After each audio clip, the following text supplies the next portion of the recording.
Hamla has become a bone of Aurangzeb को लेकर चर्चा का दौर कर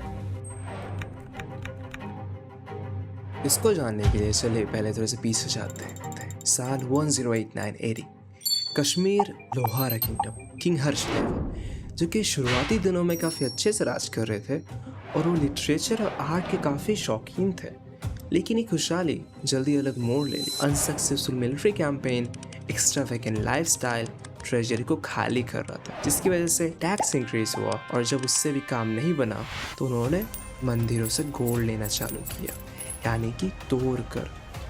और उन्होंने एक स्पेशल ऑफिसर बनाया जिसका नाम था देवुत पतंग नायक, जिसका काम था कि इन मंदिरों को ढूंढना और उनसे रिसोर्सेस कलेक्ट करना।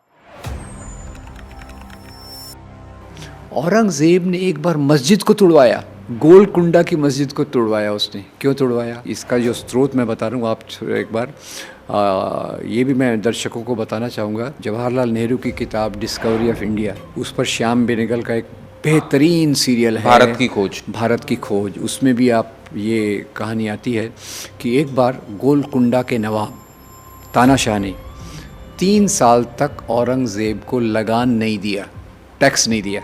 औरंगज़ेब ने पूछा क्यों भाई, क्या प्रॉब्लम है? उसने बोला भाई मेरे राज्य में 3 साल से अकाल है, ड्राउट है, दुष्काल है, मैं कहाँ से दूँ? तो औरंगज़ेब बड़ा चालाक था, उसने अपने जासूस को भेजा। जासूस ने आके बताया इसने अपनी सारी संपत्ति एक मस्जिद के नीचे छुपा के रखी है।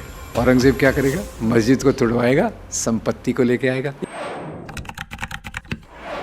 जो है महमूद गजनी, उन्होंने सोमनाथ का मंदिर तोड़ा। बोलता है कि मैं इस्लाम के आधार पे मूर्ति भंजक हूँ। मैं पहले सवाल पूछता हूँ, अगर वो मूर्तियों का भंजक था, मूर्तियों को तोड़ने वाला था, तो गजना से सोमनाथ आते समय 2000-3000 किलोमीटर का रास्ता है। रास्ते में मंदिर होंगे कि नहीं होंगे? मूर्तियाँ होंगी कि नहीं होंगी? उनको क्यों नहीं तोड़ा? सोमनाथ को ही क्यों तोड़ा? क्योंकि सोमनाथ में उस समय 151 करोड़ के बराबर की संपत्ति थी, 20,000 सोने की दीनारों के रूप में। अब काम आप कर रहे हैं संपत्ति के लिए, नाम आप दे रहे हैं धर्म का। महमूद गजनवी की एक और बात भी सुन लीजिए। महमूद गजनवी की सेना में 12 सेनापति थे। 12 सेनापतियों में से 5 सेनापति हिंदू थे, तिलक, सोंधी, हरजान, राय और हिंद, ये हिंदू थे। और आगे की कहानी और भी कॉम्प्लिकेटेड है, पर एक सिंपल बात बता दूं, गजनी के बाद उसका बेटा मसूद गजना का राजा बना। गजना का राजा बनने के बाद उसको पता चला सेंट्रल एशिया में एक मस्जिद में किसी ने अपनी संपत्ति छुपाई है। तो बाप ने तो संपत्ति के लिए मंदिर तोड़ा और बोला मैं धर्म का काम कर रहा हूँ। बेटे ने अपने धर्म के खिलाफ जाके एक मस्जिद तोड़ी और वहाँ से संपत्ति लेके आया।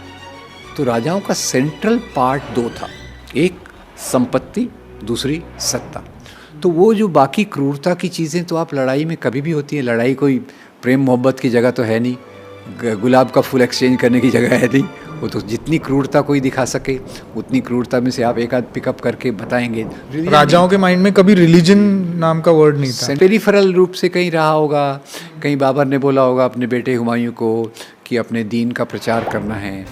अब वो दीन का प्रचार करने में उसका जो मतलब है कि भाई अपने धर्म के आधार पे चलो, लोगों को ये बातें बताओ। और यहाँ तो उसमें ये सेंट्रल पॉइंट अंग्रेजों ने second cousin to George VI, Mountbatten brings a regal presence to the drama of India's independence. 15th of August came freedom.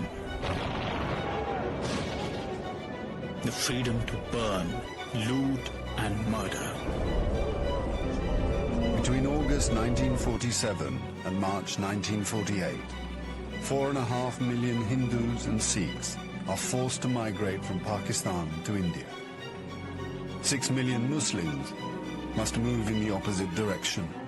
आपको हैरानी होगी अगर आज आप पाकिस्तान में जाके इतिहास का रूप देखें तो पाकिस्तान के इतिहास में हिंदुओं का कोई उल्लेख ही नहीं है। There is no mention of Hindus in Pakistani books. और हिंदुओं के खिलाफ वहाँ इतनी नफ़रत है कि एक बोलने में भी मुश्किल लगता है कि एक डिप्लोमेट थे, तो पाकिस्तानी दोस्त ने अपनी बेटी को बोला कि ये मेरे दोस्त आए हैं इंडिया से, ये हिंदू हैं।